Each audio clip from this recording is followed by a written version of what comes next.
Olá. Ainda sem uma vacina ou medicamento específico, a Covid-19 tem causado muitas mortes pelo país. A única medida que ainda a medicina recomenda para todos é o distanciamento social. Mas como ter distanciamento social em nosso sistema prisional, que já vivia uma situação de superlotação mesmo antes dessa pandemia?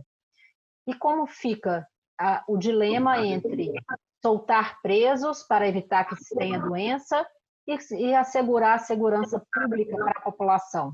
Esse é o tema da minha conversa com os deputados Paulão, do PT de Alagoas, e Sanderson, do PSL do Rio Grande do Sul, autor de uma proposta para impedir a progressão penal durante a pandemia da Covid-19. Eu sou Daniela André e este é o Câmara Debate. Seja bem-vindo à nossa conversa. Vou começar perguntando ao deputado Sanderson, que é autor do projeto. Deputado, por que impedir a progressão penal num momento em que a gente está vendo aí uma explosão de casos dentro das penitenciárias? Em Brasília, por exemplo, já há mais casos na penitenciária da Papuda do que no plano piloto da cidade. Olá, Daniela André, nossos telespectadores da prestigiada TV Câmara. Cumprimento ao deputado Paulão, que junto conosco tem feito ótimos debates, seja dentro do plenário, seja nas comissões, como também lá no Parlamento do Mercosul. Nós apresentamos, Daniela, o projeto de lei 1331/2020, que busca evitar não a progressão, busca evitar as saídas temporárias, concessão de liberdade provisória ou transferências para a prisão domiciliar de quaisquer tipos de preso no período da chamada crise coronavírus.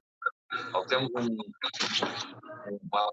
normativo, um decreto que estabeleceu, até por lei, que estabeleceu a calamidade pública até 31 de dezembro, e o nosso projeto, então, procura manter os presos, manter a massa carcerária nos presídios nesse período.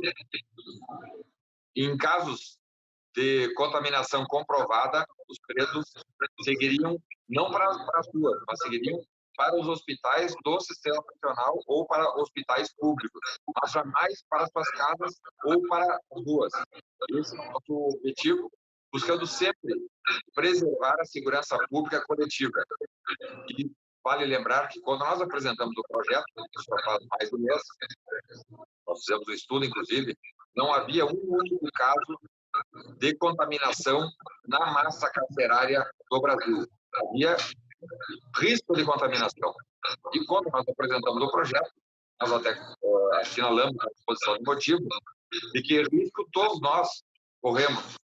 E ainda corríamos e corremos.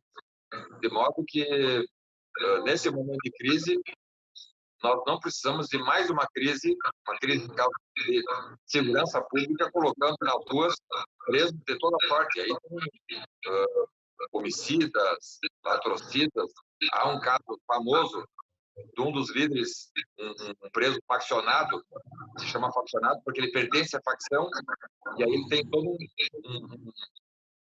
uma estrutura que exige uma maior proteção do sistema prisional.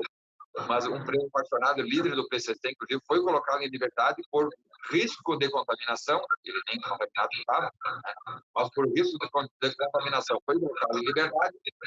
3 horas depois, já não sumiu e continua foragido. Ele foi colocado em domiciliar e desapareceu. Ou deputado, seja, agora eu queria segurança pública nacional. Passar a palavra para o deputado Paulão para ouvir o ponto de vista dele sobre suas colocações. Deputado Paulão, o senhor acredita, assim como o deputado Sanderson propõe, que essas pessoas sejam tratadas pelo sistema de saúde já existente no sistema prisional? Não é suficiente? Primeiro, eu queria cumprimentar você, Daniela, toda a equipe da TV Câmara, cumprimentar Obrigada, o deputado Sanderson. Seja bem-vindo. Meu colega de Parla Sul da Câmara. Veja bem, eu tenho uma visão diferenciada do deputado Sanderson. Eu entendo que, primeiro, você tem que ter um tratamento igual para todos. Isso é um princípio da nossa Constituição. E aí, ora, a gente está vendo que o cidadão comum, que não tem nada contra ele, ou seja, o pacato cidadão, ele está tendo dificuldade devido ao esvaziamento do papel do sistema de saúde, depois da emenda 95, na época do governo Temer, que retirou recursos da saúde, a gente verifica a nossa estrutura de saúde com muita dificuldade. Imagine para o sistema prisional. Então, a dificuldade é maior. E à medida que ele é preso, ele fica sob proteção do Estado. Então, não pode ter diferença. E por que eu sou contrário a esse projeto? Eu sou contrário a esse projeto devido a posições que já tem do Supremo Tribunal Federal, através do Conselho Nacional de Justiça, e o presidente é o ministro Dias Toffoli. Então, ele fez uma medida, a recomendação 62, para os magistrados, no sentido de ter um tratamento nesse momento de pandemia relativo ao sistema prisional. Recomendação: não tira poder do juiz, pelo contrário, o juiz, que é responsável pela vara penal, ele continua com suas atribuições, conforme preconiza a Constituição, a LOMAN, o Código Penal, o CPP. Esse projeto que é apresentado pelo deputado Santos, com todo respeito, eu discordo, porque ele tem um vício material. Na minha visão, ele não vai prosperar a sua tramitação na Câmara, a não ser que a Câmara queira fazer, não levando em consideração a Constituição. E por que tem alguns vícios? Porque ele fere a nossa Constituição no artigo 5º. A lei não excluirá da apreciação do Poder Judiciário lesão, ameaça de direito. A lei punirá qualquer discriminação atentatória de direito ou morte e assegurada aos presos o respeito à integridade. Então, existe uma decisão por parte, repito, do Conselho Nacional de Justiça, a própria Constituição. E é por isso que um partido com o mesmo conteúdo do projeto do deputado Sanders ingressou com ação, não querendo dar liberdade, e não é a questão da liberdade, senão a gente muda o foco, que foi o partido Podemos, e o ministro Marco Aurélio de Mello não deu provimento. O que está em jogo é o modelo atual. Então, o juiz da vara ele tem prerrogativa de analisar cada caso. O que é que a recomendação dá mais foco? Aí eu vou concluir para a gente trabalhar o debate. Mulheres gestantes, povos indígenas, pessoas que estão presas devido à pensão alimentícia, que é um crime, é verdade, mas num campo civil, e, de repente, ele pode ficar respondendo liberdade, mas esses casos, repito, continua com a atribuição do juiz. Então, entendo que esse processo ele é intempestivo para a realidade que a gente está vivendo. Deputado Sanderson, com esse recorte proposto aí pelo Conselho Nacional de Justiça em sua recomendação 62, de se tratar com a liberdade provisória ou a prisão domiciliar presos nessas condições que o deputado Paulão elencou e principalmente que não sejam acusados de crimes graves ou com violência, o senhor acha que pode haver um meio termo aí de atendimento a essas pessoas para evitar a proliferação da doença? Daniela e deputado Paulão, eu tenho 24 anos de Polícia Federal, de modo que, em razão disso, tive várias vezes, inúmeras vezes, dentro do sistema prisional. Lá no Rio Grande do Sul, nós temos alguns presídios famosos por não terem condições mínimas de atendimento do sistema prisional em si. Um deles é o chamado Presídio Central de Porto Alegre. É um verdadeiro inferno. Mas, mesmo conhecendo as mazelas do sistema prisional, nós não podemos agora, numa crise de saúde pública, reflexo também na segurança pública, permitir que presos perigosos, presos violentos, sejam colocados em liberdade. Com isso, com essa minha fala, eu já digo que cabe sim, tem margem, deputado Paulão, para que o projeto seja modificado, seja alterado, seja emendado, e crimes menores, crimes sem violência, possam ser excetuados. Mas, conhecendo o sistema prisional como eu conheço, É muito raro nós termos, o deputado Paulão também conhece, ele é um conhecedor do sistema de justiça criminal, muito raro termos presos em regime fechado que tenham cometido crimes menores, muito raramente.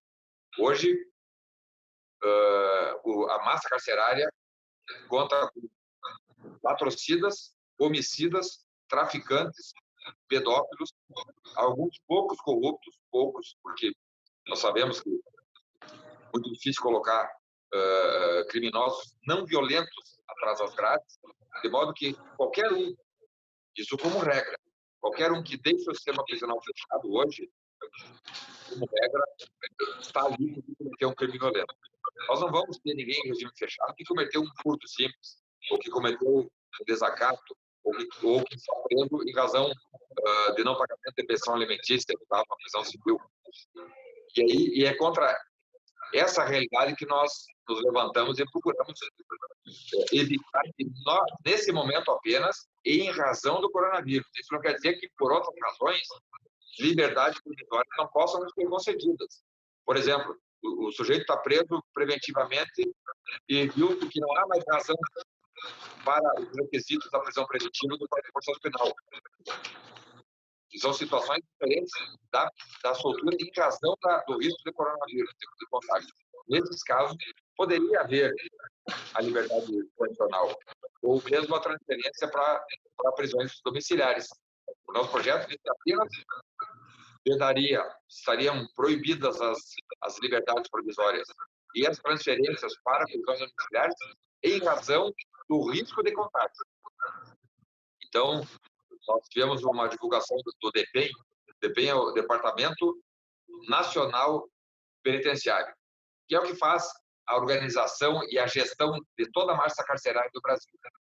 E o DEPEN noticiou, já informou oficialmente que 32 mil presos já foram colocados em liberdade no Brasil, em vários estados, em razão do risco de contaminação.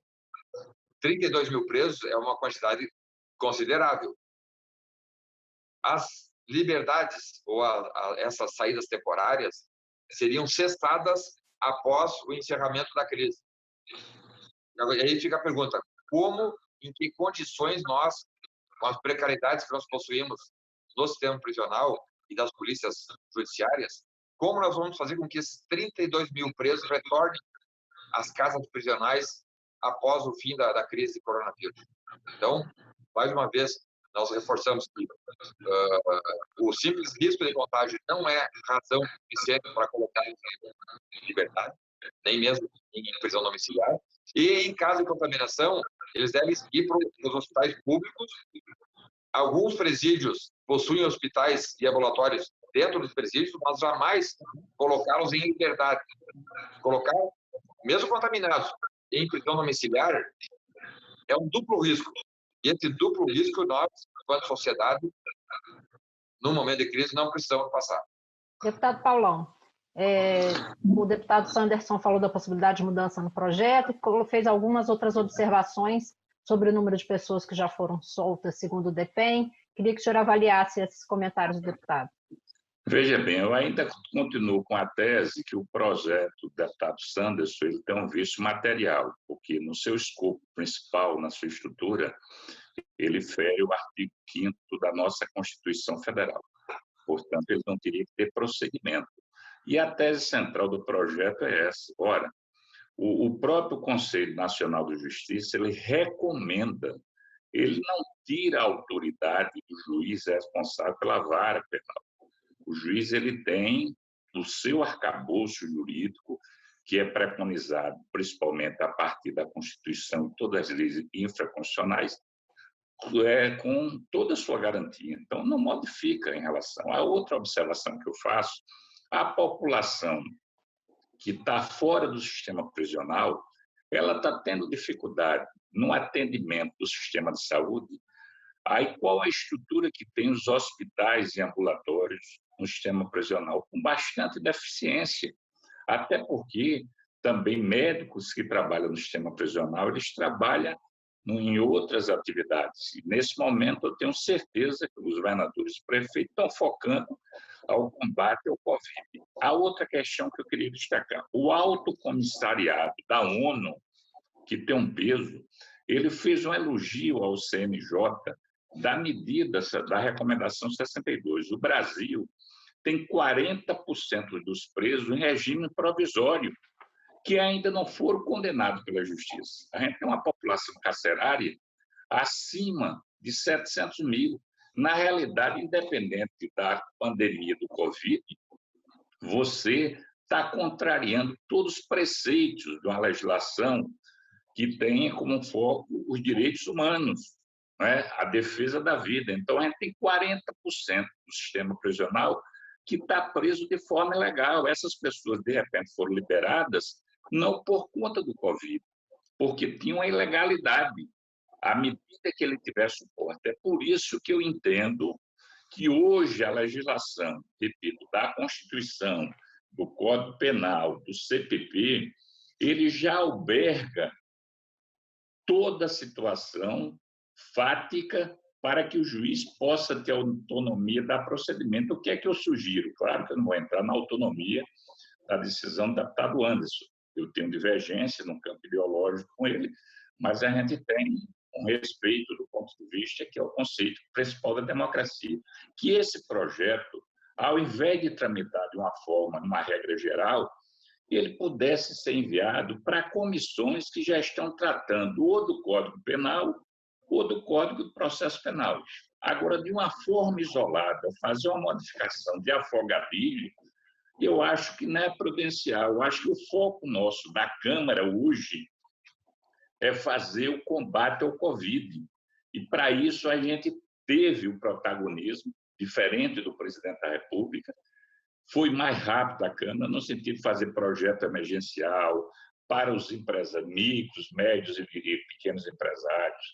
Foi feito também para os municípios e estados. Enfim, a gente tem que dar suporte para que os municípios e estados tenham direito a tudo, desde a coisa mais simples, que é a máscara, respiradores, alocação, ter EPIs para os profissionais de saúde, Paulão, fazer campanha educativa. Eu vou ter que lhe interromper, porque a gente está no imperativo do tempo, e eu gostaria que os senhores fizessem, em 30 segundinhos, suas considerações finais em relação à expectativa dessa proposta ou dessa continuidade da vigência da resolução do CNJ. Deputado Sanderson, por favor, 30 segundos. Daniela e deputado Paulão, a proposta ela é justamente circunstancial, ela é factual, né? Por isso, na minha visão, não vejo como ela tramitar por comissões, porque ela valeria especificamente para o momento da crise coronavírus. E esperamos que a sensibilidade dos deputados seja suficiente para que, pelo menos, façamos a discussão em plenário desse projeto de lei. Se o conjunto de deputados achar que não é interessante, não tem problema, mas nós colocamos na matéria, porque entendemos que, numa comparação de direitos coletivos e direitos individuais, o direito individual do preso e num cotejamento com a coletividade, sempre deverá a coletividade ser prestigiada. Obrigada, deputado Sanderson. Deputado Paulão, 30 segundinhos para suas considerações finais. Primeiro que eu confio na nossa legislação, tanto da Constituição, do Código Penal e Código de Processo Penal. Se por acaso for modificado, tem que ser modificado de uma forma conjunta, coletiva, mais aprofundada. E, repito, não com essa rapidez momentânea de afogamento. E a outra questão é na sua execução. Eu confio no poder, a recomendação para mim do CNJ foi muito sensata, por isso o elogio do Alto Comissariado da ONU sobre esse caso, e confio também nos juízes que são responsáveis pelas varas penais, que eles terão sensibilidade para analisar caso a caso, até porque a justiça penal ela tem que ser analisada de forma individual. Por isso que entendo que esse projeto, com todo respeito, ele é intempestivo. Deputados, obrigada pela participação e a presença aqui no Câmara Debate em gravação especial pela internet. Nós chegamos ao fim desta edição. Eu sou Daniela André e conversei com os deputados Paulão, do PT de Alagoas, e Sanderson, do PSL do Rio Grande do Sul. Obrigada por sua audiência e até a próxima edição.